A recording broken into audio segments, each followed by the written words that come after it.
Hello, Prowl Nation. Welcome to Lunchtime Detroit Lions Talk, brought to you by the Detroit Lions on the Prowl. Today, we're going to talk about what you learned from game one and how do we kind of look forward to the Green Bay game. We're going to get into all that. But before we do, I got to bring in my main man, the man of Steele himself, Curt Steele. What up, dude? Welcome to the show, people. You know who we are. We are Detroit Lions on the Prowl. You're home for Detroit Lions news and rumors. Hey, like the channel, subscribe, be a part of the March of 10,000. Get on the bus, Gus, and join Proud Nation.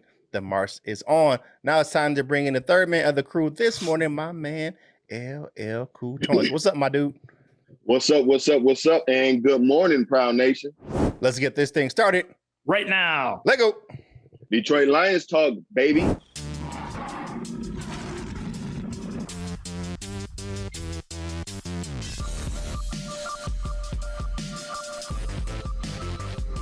We're going to get up, and on the way up, we're going to bite a kneecap off. Yes, sir. We in the deep. Hey, welcome back to the show, people. It's time to find out what we learned from week one versus the San Francisco 49ers. My man, LL, what did you learn, my dude? Well, from game one against the 40 Winers, as Jim likes to call them. And, you know, I really like the 50 Winers, too. That's the Packers this week. But what I really learned is we won't quit. At least in one game, we won't. The adjustments were made, at least a few of the necessary adjustments that I thought should be made. You know, we got to see Pennicini late in the game. We got to see Derek Barnes late in the game. We got to see different strategies. They started throwing the ball deeper. Things can work. So that's what I learned, is that we can get clicking if we need to. Okay. Yeah, I learned a lot too in this first game. I learned that our offensive line is pretty good even without Taylor Decker. We need work in the pass pro, but that run blocking scheme that they're using is really cool. They're pulling people left and right, you know, and it's kind of confusing offenses I see. And they get Sewell or somebody out to that second level. He was eating up Fred Warner in that game, and they were opening up big holes for DeAndre Swift and our other buddy there, number 30, that I don't remember his name right now. Jamal Williams. Yeah. You know how I am with names. Yeah, but yeah, we learned that. I think we learned a little bit more about Jared Goff being that silent leader. I actually think that he had a decent game. If he doesn't throw that pick six, that game, we may have won that game.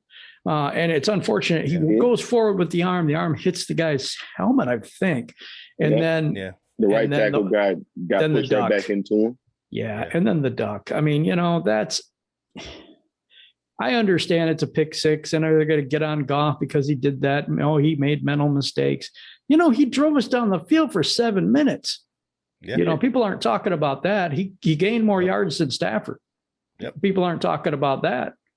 No. You know, it's just a thing where I think he just needs to settle in, you know, a little more. I did see the leadership. I did see the fire in his eyes when they wanted to come back.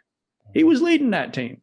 He was leading them, even though our defense was crap the first half, second half. Quarters.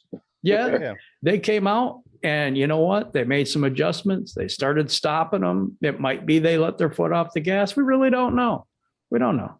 So I like fire in his eyes was like when it was wanting to go for 4th down. He was like, let's go. You know, 4th down. Let's go. So he was always encouraging that. What did I learn from week one versus the 49ers? Coaching makes a difference. Coaching makes a difference. This because of the fact that in previous regimes, or at least the last regime, the team would have just folded it up and went home at halftime, and this would have been done. You know, the whole team would not have gave the effort to try to make the comeback like they did, on Sunday. So that's my deal. You know, you look at it, and the run game definitely is going to be a weapon for us, but we have the ability to pass the ball. So I say this. I don't want it just to be one dimensional. I want us to be multifaceted, you know, run the same play out of different sets, you know, or, you know, run different plays out of the same set, whatever you need to do, mix it up and make sure you keep the defense on their toes. I believe it's just the Packers defense is acceptable. You can definitely run on those guys. So, and they get beat deep a lot. Yes. You can play action pass and then throw the ball down the field. So, Now I will say, the Saints did the Saints on the other side of the ball. The Saints did start. They capitalized on those Green Bay's mistakes. So if we caused mistakes on the defense, I think if we definitely mix it up, once we able to get some exotic blitzes and make some things happen, we're gonna have to protect this young secondary with pressure up front on Aaron Rodgers and making sure we mix up the scheme and get some pressure. So they're not having to cover, especially Devontae Adams, as long, because you can't cover that dude too long. He'll be gone.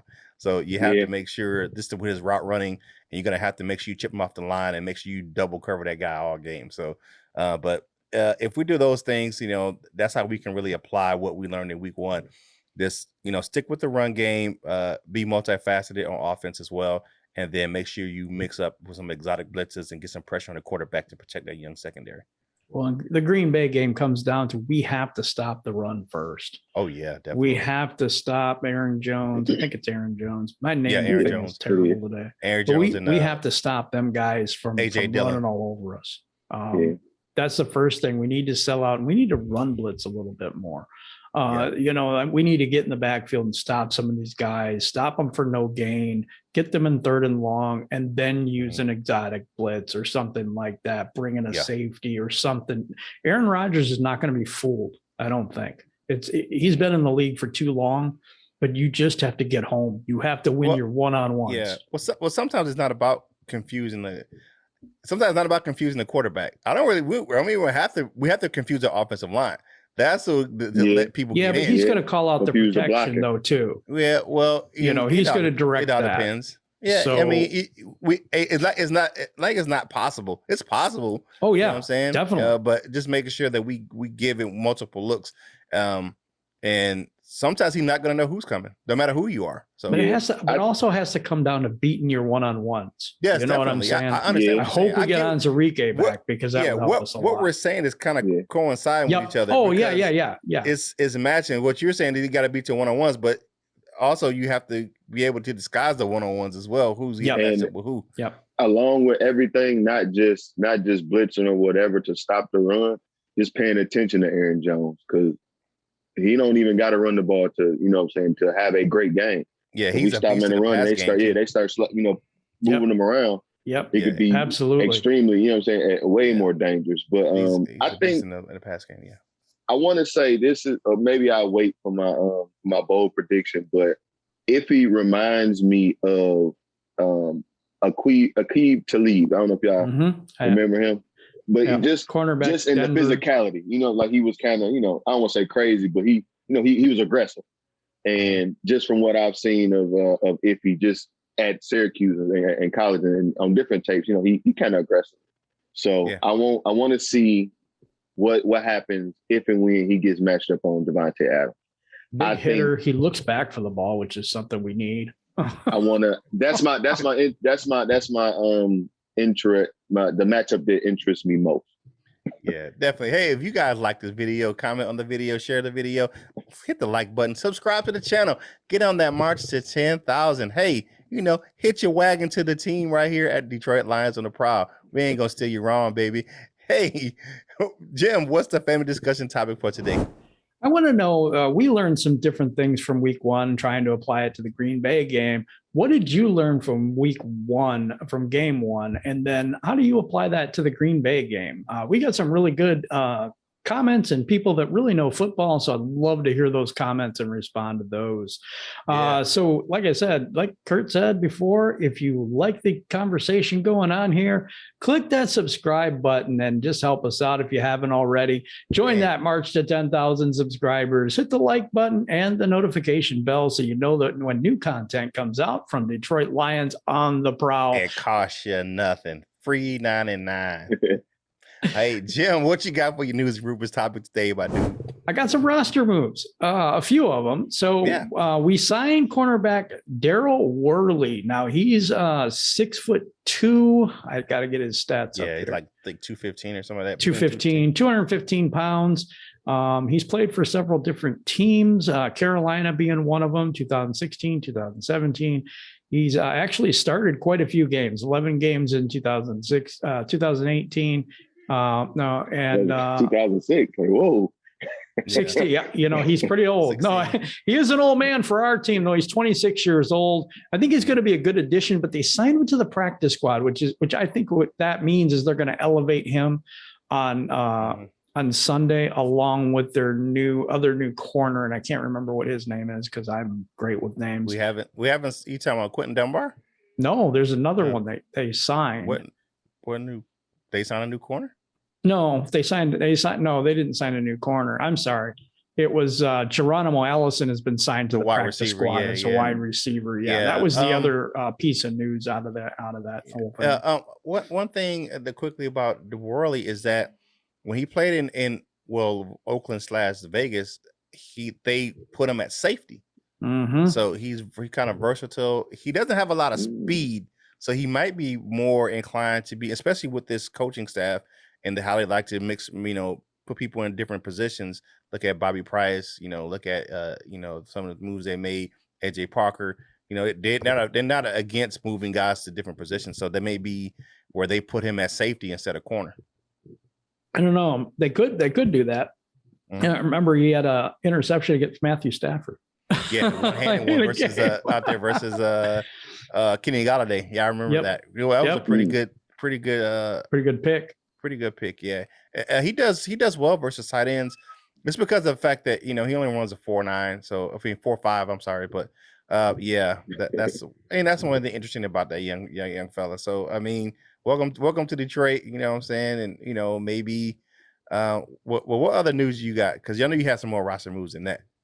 There is a big other roster move, and one of our alumni here and one of our members is going to be upset. But Sage Surratt has been cut from the practice squad. Yeah, Wall of Fame members.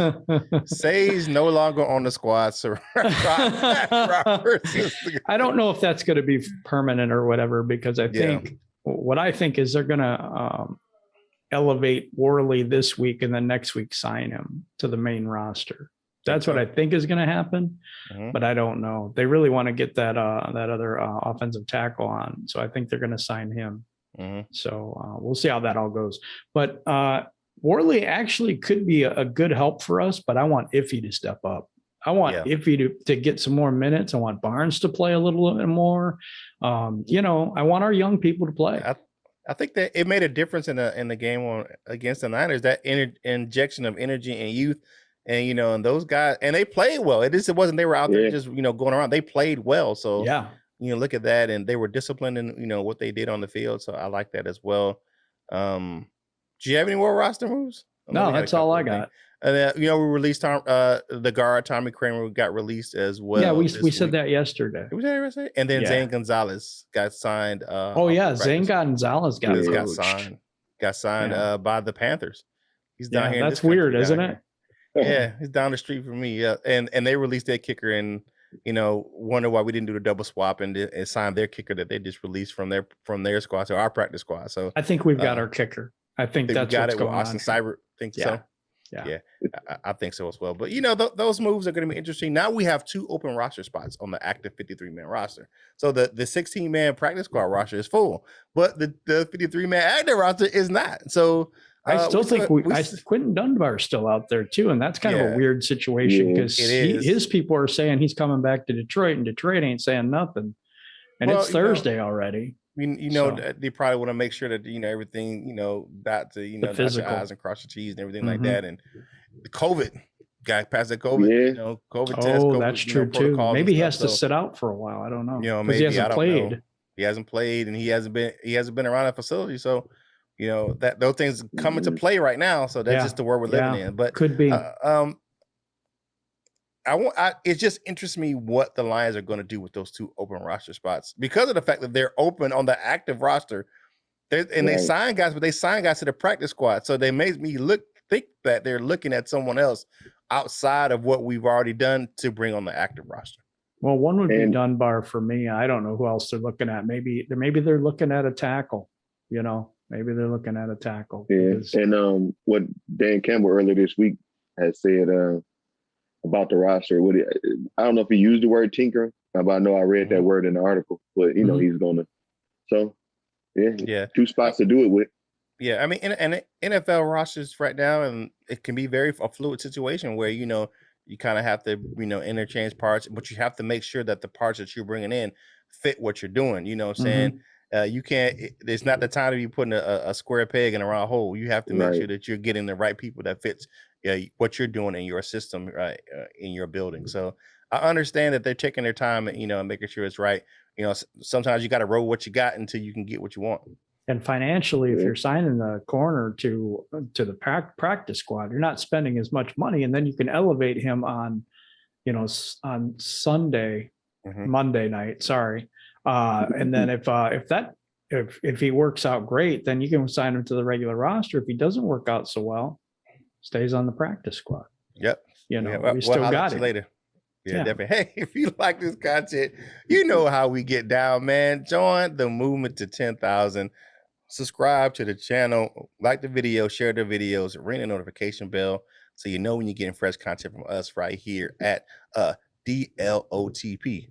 What's that? Detroit Lions of the Prowl. Hey, it's time for my news and Rufus topic for today. Now, much has been made in this national media about the blow up, and they're still talking about it between Aubrey Pleasant and Jeff Okudah. Okay. Steve Smith had this, that means the culture hasn't changed and all this yibbity. Hey, guy, you're the last one to talk about anybody's culture. For real. How aggressive you were as a player. You broke your team. You broke your own teammate that's on the same side of the ball jaw in practice. And you even talk aggressive as a commentator. So that's the last guy I want to hear from about culture. Yeah. But guess what the players did yesterday, right? The players were in the secondary, Amane Warrior, Iffy, and some of the other players in the secondary. They came to Aubrey Pleasant's defense. They said, look, he has a different relationship with each player in this secondary, but he's our leader. He teaches us, and he does things with us that we teaches us that no other coach has done for us. So they stood up for Aubrey Pleasant. They said, no, that guy, he's a good coach, and he interacts with us, and he knows how to get the best out of each one of us. Some guys he treats, it's all about good leadership, right? Some people say, okay, you got to treat everyone the same. No, that's not the case. You treat everyone fair, but you have to interact with them to get different ways in different manners, right? Like I said, Jeff Okudah may be a guy you got to get in his face for him to react. Another guy, it could be Iffy. He put his arms around Iffy because Iffy's going to shut down if you yell at him and get in his face, right? But if he puts his arm around him, hey man, let me talk to you for a second. And that's what I see from Aubrey Pleasant. Even with the Okudah thing, later on, they showed him putting his arm around Okudah, showing him some love, and come on, man. If you guys don't know football, I mean, come on, you guys in the media have Steve Smith, you're a wide receiver in the NFL. You know the deal, man. Come on, you've had coaches get in your grill, and you had to, step up. And he wasn't disrespectful to Iffy. He didn't say your mama. He didn't say none of that stuff. He didn't call him out of his name. He was just telling that guy to do his job. And that's what you need. Sometimes you need a coach that does that and tell guys to do his job. But his players, that's what tells you that he's a good coach. His players came right out as soon as they got their media availability and said, this is our guy. We got his back like he has our back. So, later for all that other, schmoes out there with their hot takes on the culture in Detroit, you don't know the D, baby. And come up, run up and get done up if you want to come and talking about the Lions. You know what I'm saying? What's up, LL? Yeah, I like that. I like that a whole lot. And I feel like we all knew that was going to happen in a way because it was being made too much in the media. And anybody that knows anything that's been through it before, that happens, man. Be right or wrong. I know some people don't necessarily agree with it. And maybe he didn't have to be so loud or whatever it is, or maybe he did. I'm not so sure. But the fact that they all came out and said, no, man, that's just, we good with that. You know what I'm saying? That's how I go around here. I'm okay with that. I like it. That means that they're buying in, that something's clicking, and it's like, all right, if he's yelling and hooting and hollering, whatever it is, it's probably not about the wrong thing. So it's like, well, maybe I just go ahead and listen. So, and that's what it's showing me. Like guys, because all of these guys that came out and said this weren't rookies. So it's guys that's been around, it's guys that I don't know if they're the same age or whatever. I'm not exactly sure how old Aubrey Pleasant is. But, they're all not little, younger guys. So it's not like they're looking up to a big homie. They're able to take the teaching or the coaching or whatever it is from that guy and apply it and respect it in a way. Right. Yeah. I have a different take on this. I mean, not different, but I look at the regime past, how the disrespect of Matt Patricia to Darius Slay and others on our team, and how he basically cared about himself more than the team. And if you look at Aubrey Pleasant, you can see it because he cares about the young man. So because later on, like you said, he's hugging it out with him, and just patting him on the shoulder, all this stuff to care for the guy. But sometimes when it's called tough love, and you have to get in somebody's face sometimes because you have to establish, number one, that you care about that person, but number two, that you're going to coach them. You're a coach. Your job is to make that guy better and tell him that, hey, you're doing the wrong thing, man. And he was upset because he's got a good heart too. You know what I mean? Yeah. Okudah does. So he doesn't want to stand there and have people point in his face and get up. But you know what? After all that blew over, the hug happened, all this other stuff happened. With Matt Patricia, it was just a disaster. The way he tore people down, the way he tried to make himself look good. He even tore the media down, which sometimes that's necessary. And I didn't even necessarily disagree with not necessarily what he said, but what he did with Slay. Like, I disagreed the way he handled that. Yeah, I don't. It's one of them. It's like, okay, let's say if you are one of those people who say, okay, right or wrong, he shouldn't have been yelling like that. I'm fine with that way of thinking, right?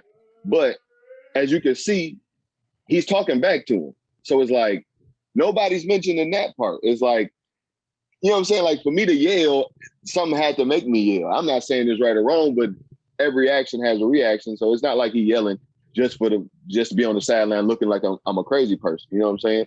He's trying to tell him, do your job, and he's talking back to him, Right. So. Yeah. And I think that it shows that Aubrey Pleasant cares, because one of the things is like, just like, and I'm not okay, like, okay, you have kids, right? And you taught your kids, I know you know better. I've taught you better. And that's right. kind of thing. Like, I taught you as your secondary coach, I've taught you how to do this, and y'all know you know how to do this. So just go out there and do your job and do it the way I've taught you to do it, because I know you know how to do it, because I've seen you do it before. You know how to do it, yeah. Yeah, and that can be irritating, you know what I'm saying, for to have a person who, and that probably was irritating to Aubrey Pleasant, like, dude, come on, man, I know you know better than this. And then he pops off at the mouth, and then all of a sudden is do your job, blah blah blah. So have you guys seen that Inside the Game Week 1 or whatever Detroit Lions put out? No, where it wasn't Aubrey Pleasant, it was as Aaron Glenn, and he was kind of yelling at his defense, but he was saying, you guys are better than that, better than that, and go out there and make a play, that type of fire, that needed to happen for that defense. They needed a kick in the ass because they weren't doing right. That's right. And that's the biggest thing to me overall. Maybe everybody, the game is going to be lost, but have some sense of pride. Like, don't go out there and just get pushed around. Yeah, exactly. Definitely. And that the coaching staff cares. And like I said yesterday, it's a reflection on the head coach as well. That's how he is, and that's how his assistant coaches are. They care about the game, and they're passionate. And you have a passionate head coach, you're going to get passion. Hopefully you get some passionate assistants to go around them. And I think that's what Dan Campbell hired on his staff.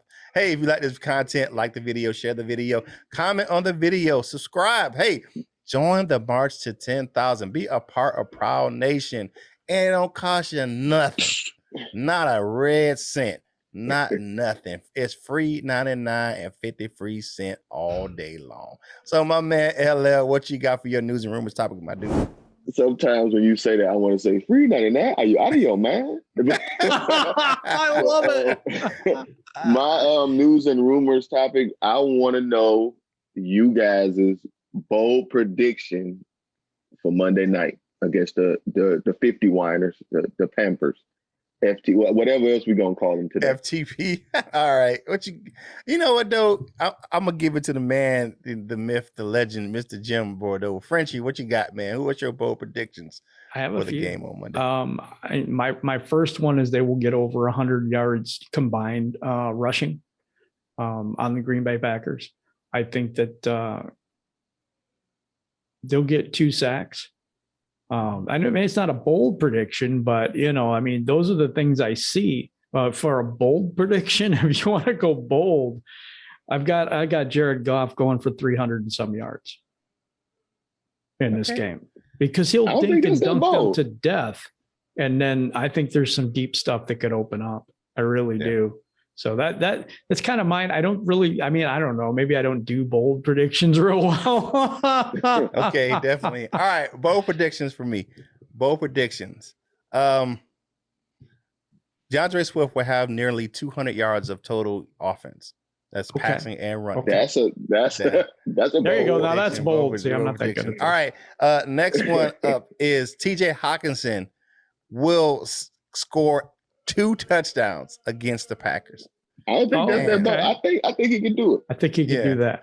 And my third one is that somebody in that young secondary is going to pick off Aaron Rodgers. That's a bold prediction. And I got this feeling it's going to be iffy, but I don't know. He's a part of my bold predictions, but what I thought you was going to say? I thought you were going to say somebody bites a kneecap. But That's you. I really want that to happen. I wish y'all knew how bad I really want that to happen. Just so we can laugh. Do you know how funny that'd be? But I think it happened in the 49ers game. We had a lot of knee injuries that we didn't see. A lot of knees. People with knees. Knees on the 49ers got hurt. But one of my bold predictions is iffy. I don't want to say shine, but he'll play real good. He'll show that he's a starter. He'll get with Devontae Adams. Another bold prediction is that we're gonna win this game. That's and bold. I ain't gonna say I feel like we can beat them, man. It usually can go either way with the Packers. Either they whoop our ass or we play them real tough. And I think this is gonna be one of the times when we play them real tough and we're gonna catch them sleeping. We're gonna get that win on Monday night. We might even get some calls to go our way. That's the boldest prediction. We're gonna get some calls to go our way.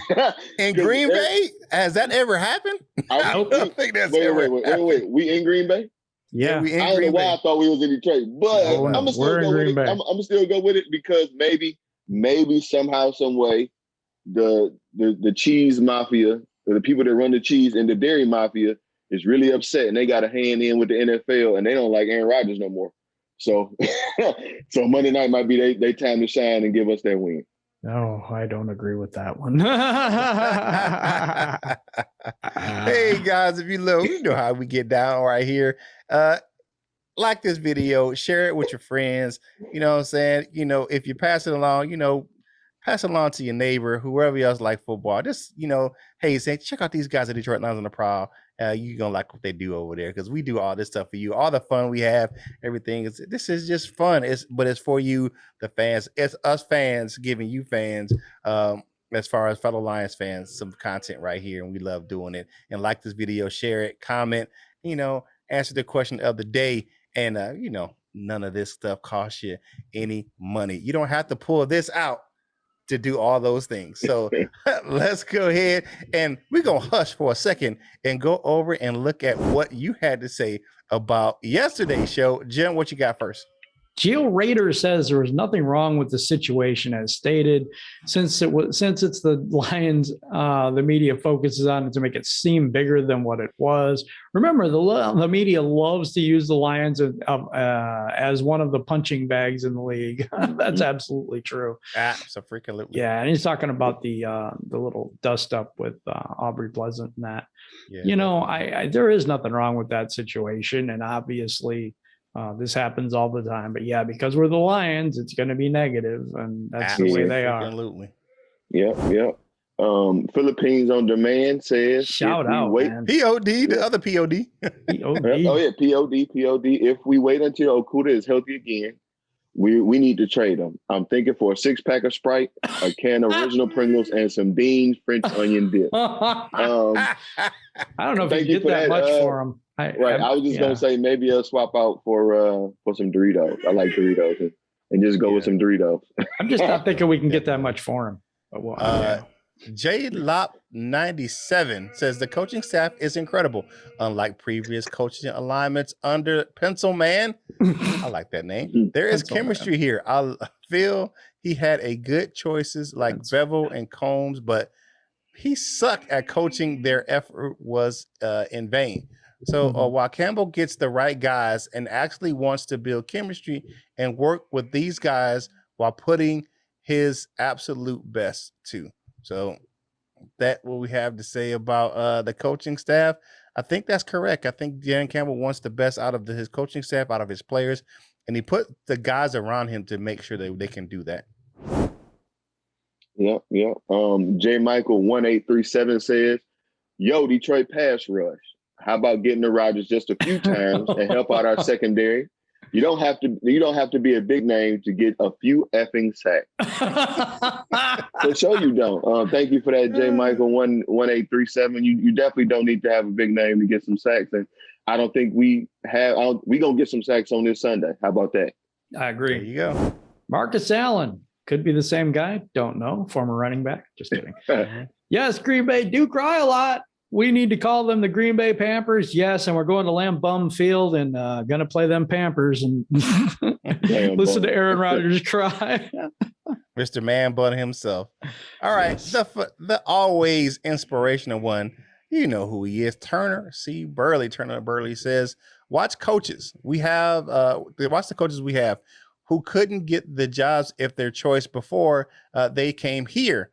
And we'll have owners throwing money at them just to break up what we have put together. So basically, he's saying that there are going to be a lot of people trying to get the guys that we have out of the building here real quick once we start building a winner here in Detroit.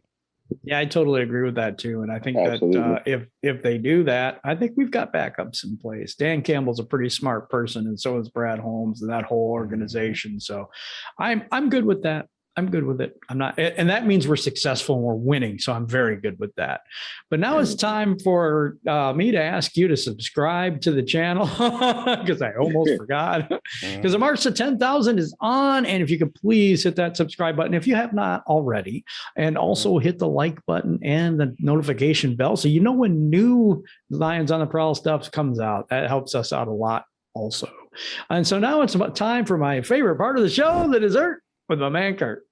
All right, so I've talked about this a few times, but before we get into that, Dessert with your man Curt is brought to you by Delightful Bites Cookies. If you like how they look, you'll love how they taste. Custom cookies for any occasion. You're running this football special for the season. You get 4 logo cookies, 4 helmet cookies, and 4 footballs for $35. And these aren't small little cookies. These are nice, big, nice size cookies that can go. They're custom. They look good. They taste good. And they go with anything you want to do. So sweeten up that football party with some Delightful Bites cookies. Delightful Bites. Get your cookie on. So we talked about this a few days ago. The details are out now. So Calvin Johnson will be singing his Hall of Fame ring at the Ravens game at halftime, but also Alex Karras is getting honored with his Hall of Fame induction as well. His family will receive the special ceremony right before the game. I think it's at 12:45. So you have one ceremony at 12:45 before the game in Ford Field, and then the second one's going to be at halftime with Calvin Johnson. So you have the two new Hall of Famers for the Detroit Lions will be honored at the Ravens game. Coming up in week 3. So that's a good thing. You get those recognitions of those 2 Hall of Famers. And I couldn't be happier for the Karras family. He got a bad rep, and a lot of players that were doing the same things that he did back in those days, and they had been in the Hall of Fame long before he got in. So that's your dessert with your man Curt, brought to you by Delightful Bites. You know what I say, man. They great, man. Get your cookie on. Final thoughts for today. We have a big announcement. We announced it a little prematurely, but we have a big announcement today. Kurt's going to make that announcement later today. Hopefully we'll have another video out for you and the ways that you can support us in this new endeavor. And not much is going to change. I just want you to know that Free for All Friday is tomorrow. We got a special guest on tomorrow's Free for All Friday. So tune in. We're going to have more information about that announcement tomorrow. Also, you know what? Just keep your hope up this year. It's going to be difficult. The game, something we're not going to win a lot this year. That's okay. That's okay. But look for those players to start stepping up and becoming better and better and better each week. That's what we're looking for this year. Yep. We're looking for the coaching staff to coach these guys up. And I'm so positive about the direction we're taking, the coaching staff we have. And you know what? The team we have is not a terrible team like they want to make out, but we're not going to be great either. Just letting you know. Final thoughts on this Thursday before the game on Monday night. I keep wanting to say Sunday, but Monday night. Yeah. FTP, man. That's it. That's my final thought. FTP. Big old F, big old T, big old P, man. Let's get it. Let's get that win. I'm gonna go. What are we doing this yet? Can I give a? I'm gonna give a prediction for the score. I'm gonna say. Yeah, we might as well. We're not going to be back until. Well, I'm gonna say. Pre-game was on Monday because it was Monday night game. Oh, that's right. Yeah, let's wait for Monday. We'll wait for Monday. I forgot about that. Final thoughts, FTP. Yeah. All right. So final thoughts are, don't get fooled by the old regimes. This is not the same regime. And just because someone gets fiery and passionate doesn't mean it's a bad thing. So until all those people who just like to hate on us, kick rocks, brother. All right. So now it's time for us. I believe in this team. We're going to be okay. This may not be this year, but it's going to come real soon. But let's go ahead and, you know what I'm saying, let's skip on over to the Wall of Fame and, you know, see what we got going on over there. Of course, we have our bronze members. We have Detroit Drew, DSA member, Midwest Lion, the Latino Leo, Brian Stover, Bo Gagrius, Justin, favorite beer, 10K. Saray's no longer on the practice squad. Sherrod Roberts, Subsidy Trap City Boys Entertainment, Mr. Scotty the Bear. What up, Frenchie? Hey, we have Crystal Wiley, Bubble Bowl, John Kepler, R. Allen, the Flintstone himself, Jimbo G. What up, Jimbo? And David Anderson. All right, headed over to the silver members. We have Nomus J, Jason Porters, Cap Ice Cold. Man, you know that signal's in the sky for the Batman of the 313. And we have John Martin, and the tornado is definitely blowing through. For our gold members, we have Michael Huck, Mr. Reliable himself, Pride 74, Doug Prince 72, Turner C. Burley, the always inspirational one. We have Dominic Davis, Bob Karowski. You know we got Big Ferg is in the building. Matthew Ferguson, our head writer over there on Detroit Lions on the Prowl.com. Random Flag 606. Miles Gibbs, who stopped into the gold members meeting yesterday and hung out for a while. We got the Gridiron Blintz, Mr. Rough and Raw himself, North End Ken, always holding it down. And the doctor, Dr. Detroit, is always in. So become a member of the Wall of Fame. Click the Join Now button in the description or the logo at the bottom of the screen. It's been a great show today, guys. Really appreciate you guys hanging out with me and Kurt and LL. That's so much fun. Yeah. 6 a.m. is a little difficult, but you know. We do it. We do it for you guys. We do. We do it for you guys. And now the final thing we have to do today is kick it to Kurt to take us home. Hey, you know who we are. We are Detroit Lions on the Prowl. You're home for Detroit Lions news and rumors. And it's always like we said, like the video, share the video, comment on the video, and be on that march to 10,000. Get on the bus, Gus. You know what I'm saying? Ride that train, Bane, and get on that with us to 10,000 subscribers. We wanted to do it right here for you on Detroit Lions on the Prowl. Go over and check out DetroitLionsOnTheProwl.com. Matthew Ferguson, like we said, does a great job of writing some good articles over there. The profile he has on Easy from Woodward Sports is phenomenal. You know, they just chop it up and have a good time in that article. So go ahead and check it out. It is really, really good. And get yourself some Prowl Nation gear. You know, that boy Curt is wearing that Hawk-a-Mania running wild shirt. My man Jim got on his line on the Prowl family shirt as always. You know, he rides that, you know, most days. So go over there and get yourself some gear. You know, it's good to see our fans out there, or you, the family Prowl Nation, rocking our gear. And if you have some Prowl Nation gear, take a picture and we'll share it on our social media platforms and let everybody know how you representing the Prowl Nation out there in the public. Hey, so, and if you want to get yourself some Lions gear, because, you know, it is football season, go over to Fanatics. The link is in the description. Definitely go over there and get yourself some Lions gear. You know, a portion of the proceeds from that link go to help us grow the content on this channel. And they're always having a good sale. And get yourself a fan cash account and, you know, earn free gear by just purchasing some gear right here on Detroit Lions on the Prowl. And take us on the go on your favorite podcast platforms, man. You know, we taking it with you anywhere you go. Hey, it's Thursday. It's downhill day. Grind it out for 2 more days and the weekend will finally be upon you. So we got Free for All Friday coming up tomorrow. You never know who's going to stop by. We got some special guests on the horizon for that. So you know what you guys to do. You know, wipe off them crumbs off your face. Let me get my napkin. And finish your drink and get back to work. And whatever you do in life, you got to boss up, ball out, and be the best version of you that you can be. For my fellas, LL and Jim, this is Curt Steele, and we will holler at you real soon.